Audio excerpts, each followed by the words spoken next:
Hello everybody, my name is Star Wars Boy, how are you? And welcome back to the channel for a brand new Star Wars Battlefront 2 video, one that I've been really excited to make.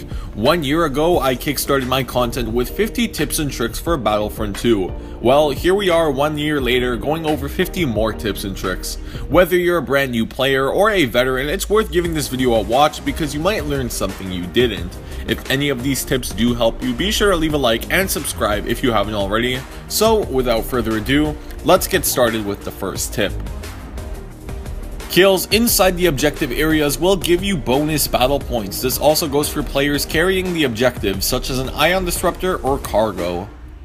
In Galactic Assault and Supremacy, only 2 players will be able to select the hero for a majority of the match. However, the final phase allows 2 more players to contribute to the game, raising the max number in play to 4 heroes per team. Swinging your lightsaber mid-air actually drains more stamina, so while jump attacks are satisfying, they will drain your stamina twice as fast. Yoda can reflect Dooku's lightning back at him. Not only does it look cool, but it deals the lightning's damage right back at Dooku. If Phasma's turret is giving your team trouble, simply choose the assault class and throw your ion grenade at it. You will destroy the turret in one hit and damage Phasma if she's standing next to it. The final swing of Kylo Ren's Frenzy deals damage through blocks, so if an enemy is just holding down the left trigger, you know what to do. Every Wednesday is triple XP. If you're looking at leveling up some of your characters, then Wednesday is the main day to do so. If you don't have time to play during the middle of the week, don't worry because weekends offer double XP. It's not as good as triple, but it still does the job well. Lando is taken off the minimap when his shock trap is placed on the ground. I have certainly been caught off guard by this a few times, so don't make the same mistakes as I did. Turning off your saber on a dark map will help out a lot. It may sound stupid, but enemies won't be able to see you as well than if you are running around with a giant glow stick.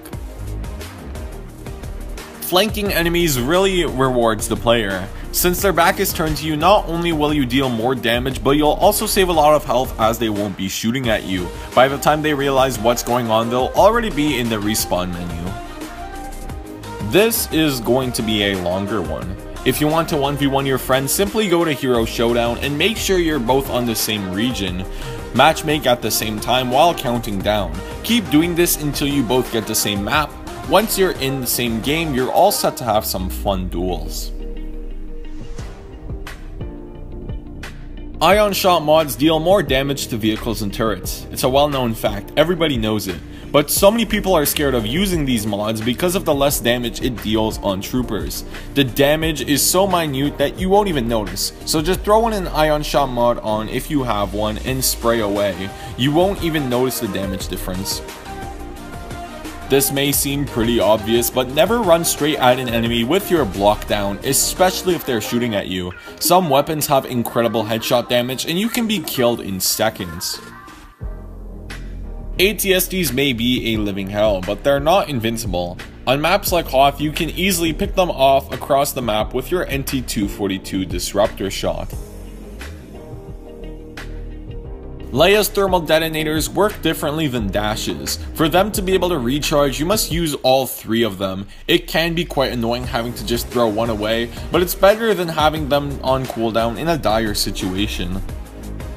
Using Luke's force push in mid-air is a great tactic. Not only does it do the same damage, but it also keeps you from standing still and makes you way harder to hit. When using the BB units, you can use either trigger for their primary attack. However, holding down both triggers at once, like Palpatine, will drain their stamina much faster. Milestones can be unlocked in co-op. If you're having trouble unlocking weapons or attachments, you can hop in a game of co-op and complete them there. This does not, however, apply to offline game modes. When playing offline, you do not gain any XP. The only milestones you complete are the arcade and campaign ones. Grievous's Claw Rush can only deal damage to an enemy once, so no matter how many times you touch an enemy, it will deal the same amount of damage as if you hit them once. Unlike Battlefront 2015, all characters receive health per kill. 20 for infantry kills, and 100 for heroes. This however does not apply to Bosk, as he can regenerate all his health back without any kills or cards. While co-op is amazing for gaining XP, it's not the ideal mode for credits. You will never gain more than 300 credits no matter the XP gained during the match.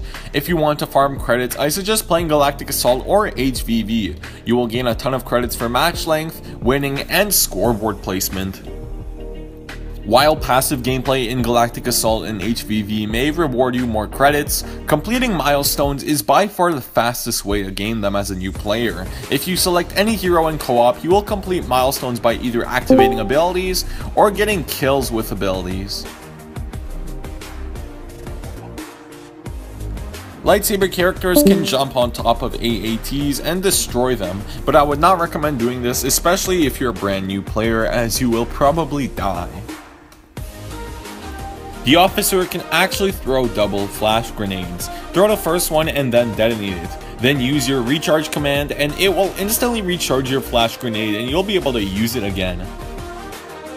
While all classes can rack in battle points fairly fast, the officer does it much faster than any other class in the game. If you want the hero first to go on a kill streak, I suggest playing the officer.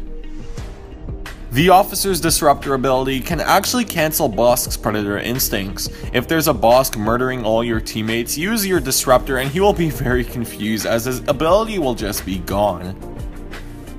When using the First Order Jet Trooper's Tri-Barrel Launcher, it's much faster to manually cool down the weapon after a second shot instead of firing a third and having your weapon overheated. Coming back to the Smart Ion Grenade, it can completely destroy heavy and specialist shields. Next time a cocky heavy pops his shield, just throw the Ion Grenade in his face and fire back. Lightsaber characters can deflect shots fired at them. If they point the cursor at the enemy, you might be able to deflect some bolts right back at them. However, doing this with characters that have low blocking stamina like Grievous could end badly. You can also block the Heavy Sentry. If you see the Heavy Sentry is firing blue blaster bolts, you can deflect all his shots right back at him. However, don't do this if the blaster bolts fired are red. That means they have a supercharged Sentry and they will deal a ton of damage through your block. Hitting a trooper with your primary attack and immediately dashing is a great way to ensure a one-hit kill. This is only available for characters like Yoda, Luke, and Maul that have an R1 dash attack. When you deploy a turret as the officer, standing near it will regenerate its health. This will make for a devastating combo with you on one side while the turret is on another. You can't play Saber Heroes the same way. Every hero has different abilities and different staminas. For example, Obi-Wan has really high defensive stamina, being able to deflect sentries with ease. Grievous is the exact opposite, struggling to deflect a few shots from a rifle. It's always important to know the hero you're playing. Using Rey's mind trick on Droidekas will render them useless as they can't move backwards. As soon as they realize what's going on, they will already be dead. Sticking with your team is pretty important, even if you're an experienced player. Pushing the enemies all on your own can end poorly if there's a hero or tank there, not to mention the possibility of being stunned. The archways on Naboo mark the MTT checkpoints in Galactic Assault. If you're ever wondering when you can start advancing or falling back, just take a look at the arches. While the Republic will most likely win on Geonosis, there is a bit you can do as the Separatists. Select a Droideka and roll all the way to an ATTE and pop Overload. While underneath it, you will deal a ton of damage to the ATTE, and if you're not stopped by enemies, you might even destroy it. Vehicles have weak spots. Try to memorize this image. Shooting these areas will act as headshots and take out the vehicle much faster. BB units are great team players. When they are capturing an objective, they count as 2 tickets instead of 1. So if you're overriding a panel, you will do it twice as fast. And when capturing a command post, you will count as 2 troopers instead of 1. When playing Palpatine, your lightning will go through all types of enemy shields, meaning no combat shield will save you from the Emperor. Some reinforcements have special melee attacks that will deal more damage. Reinforcements like the Sith Trooper and Clone Commando can be used in hand-to-hand combat if your weapon overheats, so if you're ever in a fistfight on the battlefront, know you will have an advantage due to your increased health pool and your melee damage. The Catholic Spy's blaster is fully automatic. I see a lot of people selecting the Catholic Spy and firing really slowly because they must think this weapon is semi-auto. No, this is a fully auto weapon that really packs a punch. Darth Maul's Starfighter cannot regenerate health while in stealth mode. You have to fly somewhere safe and get out of stealth to regenerate your ship's health. Bosk, Iden, and Phasma can all double zoom with their rifles, a neat tip for longer ranges. Luke Skywalker's Intensify card is one of the best cards in the game. With this card, his lightsaber damage will be increased if he kills 10 troopers or deals 200 damage to heroes. With this increased damage, you will be able to one-hit any trooper from the back and 3-hit kill Boba from the back, which is absolutely ridiculous. This card is definitely one you should run in Galactic Assault and HVV. Phasma's turret can be such a pain if you're playing HVV, but there is a way to get around it, literally. Simply facing the droid while blocking will render its stun useless. Once you've gotten past the turret, separate that pesky Phasma from it and you've got yourself an easy kill.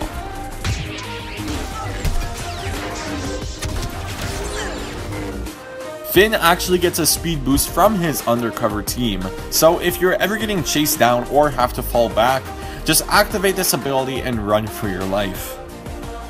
This final tip is for all you vehicle mains and mainly the Starfighter Strafe Runners that are above level 500. This glitch will double your vehicle's HP, damage output, and XP, but I only really know how to do it on PlayStation.